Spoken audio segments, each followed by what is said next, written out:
We zijn jong bij Jelte Bokma. Die is kwartleden een ICT-bedrijf begonnen. Ja. ITBO. IT-bro, ja. Ja, ITBO, oké. Nou, kun je vertellen hoe je hier daar komt best? Ja, ik heb een opleiding al in ICT natuurlijk, in Jouwert. Ik in 2020 Aron. En ik heb een stage ICT-ervaring, denk ik. En ik vind het eigenlijk heel leuk om gewoon bij mensen tussen aan de slag te gaan en problemen op te lossen. En van die ben ik eigenlijk de dagverkamer voor mezelf wat erbij te doen. Oké, maar dan word ik een stukje niet te heel. Ja, ik heb bij Friesland nou en de contract. Daar zit ik nou al een dikke draai hier. Heb mijn stage al rond, Aron stage. En in de diploma bellen. En wanneer deze dag van arm bedrijf gaan. Oké. En wat voor opleiding heeft van die dan? Systeembeheer in ieder geval fjouwen. Dus dat is Oké. Ja. Nou, en we is nog steeds in de GGD, maar hij heeft nog minder de werking dan... Maar dat zijn voor de GGZ is dat. Op GGD dat is Friesland. Dat is voor gezondheidszorg. En ik werk in de zorg te horen. En dat is nog steeds zo. En de Misschien ooit dat het... Oké. Ik wil beginnen erin dat het een dag minder kan. En wat zijn die taken daar? Wat doe je daar precies? Ja, ik werk de 2 hele dagen in de week op de helpdesk. En dat is vooral eerste lijn. Dat is vooral telefoontjes van zorgpersoneel of staf wat net in kan loggen, wat problemen heeft. Zo. En wat ik mijn werkelijke ondersteuning in ICT-gerelateerde systemen of vragen. En dan werk ik voor dagen werk ik ook bij systeembeheer zelf. Dat is zeg maar een tweede lijn, dus dat is ook wat complexer. En dat ik eigenlijk niet belangrijk voor bellen. Hè. Zit ik dan vooral op de Microsoft 365 kant. Dus dat is de cloud. Dus OneDrive, SharePoint, Teams, etc. Oké. Ja. En dan kist het wel, was nou hier begonnen best, kist dat wel goed combineren met die werk dan? Of Ja, dan ook. die jongensuurtjes wat of zo? Ja, jongens vaak. En ik werk in de site te horen, dus die vindt wat ik een mindhack vrij. Dus dan pak ik wat de klussen. Ja. En ik ben al een dikke maand bezig en dat bevalt ook goed. Ja. Ja. Nou, ik zag op die website, daar stond die werkzaamheden vooral richt ben op computer, apparatuur en onderhoud, troubleshooting, hulp, netwerken. Ja. Door de woorden zoals bijvoorbeeld beveiliging, telefonie. Ja, telefoonreparaties doe ik net zelf, maar dan heb ik wel een info die dat ik ken. En beveiliging, ja, antivirus softwarepakketten kan ik onderschaffen en van de klanten. Ja, oké. Nee, ik dacht zelf meer om het huis heen beveiliging. Camera's, etc. Ja. Net een auto, misschien in de toekomst. Maar ik ben er zelf even wat meer in te jappen, want je hebt dus niet in camera's, misschien wat oefening. Misschien verder de toekomst dat kennen. Het zit nog net op het takenpakket, maar voor de rest zit er niet op, maar ben ik al voor benaderd en vind ik het leuk. Oké. Dat ken ik al zeker. Dus als iemand vragen net, dan kun je altijd die vragen stellen natuurlijk. Ja. Ja, ik heb wel uitzichtje. Ja, dus stel dat is zoals de beveiliging, dat is in principe een onbekend project voor die nou. Ja. Hoe kiest er maar ontslag dan? Wat is die aanpak? Was dat zoiets oppakken? Of kiest je er helemaal in verdiepen? Of? Ja, ik denk precies wat de klant wil, wat de vraag is en dan iets zie je hoe het mogelijk is. Misschien kijk ik op 2016 zit wel een omgeving opzetten. Kijk wat precies wat de vraag is, je camera's dan mee een JP. Ze werden heel veel vinden op internet, dus dan wat research dan op locatie testen we de klant. Samen tot een oplossing komen. Ja, oké. Zeker.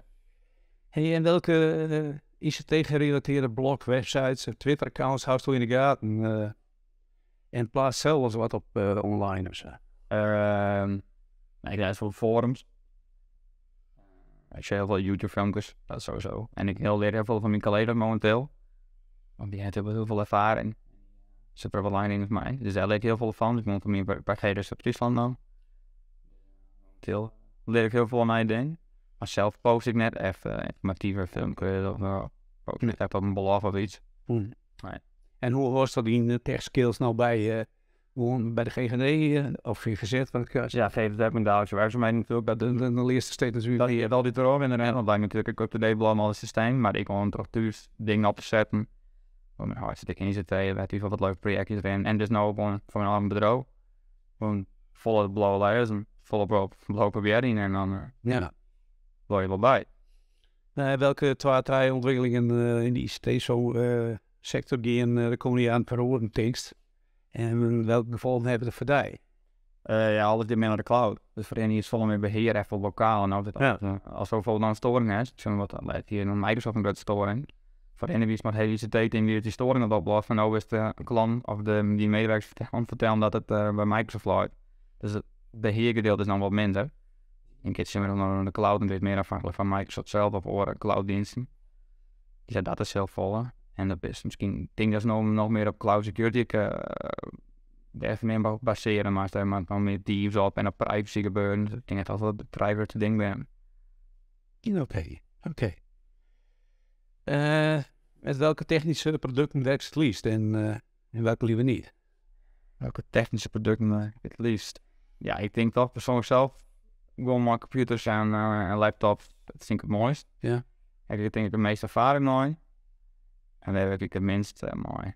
Ik vind het wel heel leuk, maar bij de minst ervaring mee is Linux. Dat is een operating system. Ja, hier met Windows went, denk ik.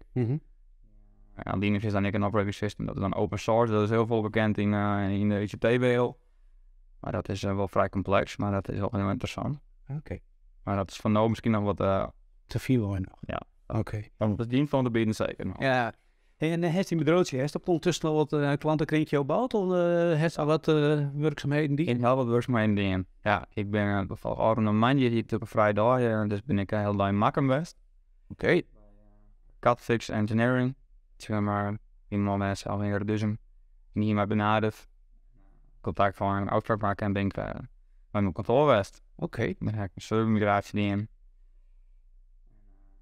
Dingetjes op locatie voor makkelijker maken, lokale bestandslocatie opzetten, VPN's op afstand erbij kennen en een backup systeem. Ben ik nou nog mee bezig. Dat hij zijn bestand vanaf maken naar zijn thuislocatie automatisch verplaatsen en dat dan nog een dagelijkse basis. Oké. En dat richt ik met vorming. Ja, leuk, interessant. En ik al wat particuliere klanten gehad, zoals een tablet geplaatst, bij een klant van mijn schaf en hier rechten en alles overzetten. En dan op de veilig ik safe. En ik help jou net op reparatie dingen. Dus dat is wel wat vragen. En in een ander vang jij wel meest met je benadering. Dus klinkt al goed. Klinkt goed, ja. In ieder geval wat reuring. Ja, en dat vind ik heel leuk. Ja. Dat valt me goed. Nou, is er nog iets wat toevoegen hoest aan wat wij nou overheen hebben? Of dan zei ze van, nou, daar wil ik nog wel even wat over vertellen. Ja, natuurlijk mijn site is meer gewoon dat over mijn informatie. Maar mocht je vragen wat er net op staan, je kan altijd mailen of bellen of appen. Dat is al geen probleem. Ja, ik vind leuk om aan de slag te gaan. We vragen al dit bellen of contact opnemen. Oké. Nou, dit weer meer vragen. We hebben 17 bedrijven. Nou, dankjewel. En we zullen zien hoe het komt. Komt goed. Oké. Oh, dat weten.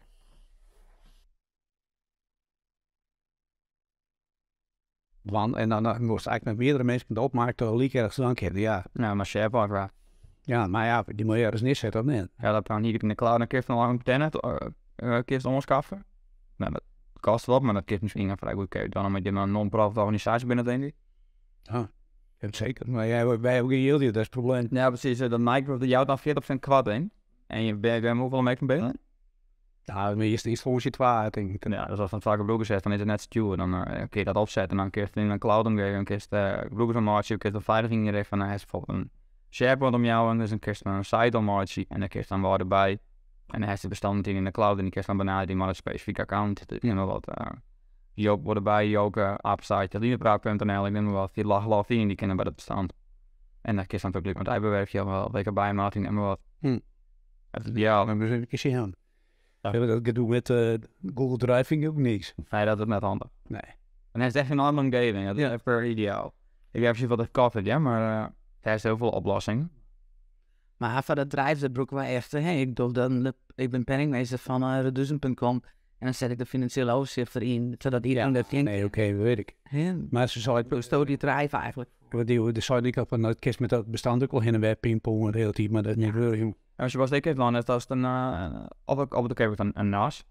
Dat is gewoon een fysiek computer, maar daar rijdt software op en die maakt dan bijvoorbeeld benaderbaar van een button, dus ik heb van oude bij of internet heeft.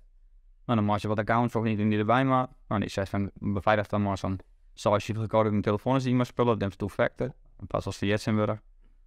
En dan zegt hij dan maakt die allemaal alle bestand. Dus dan heeft het op een centraal punt, maar dan kun je net tegelijk in een bestand werken. Het wordt wel lokaal dan die server. Het is net dat in de cloud als ik iets type, voordat ik een t-shirt van mag ik even opslaan van mijn even in.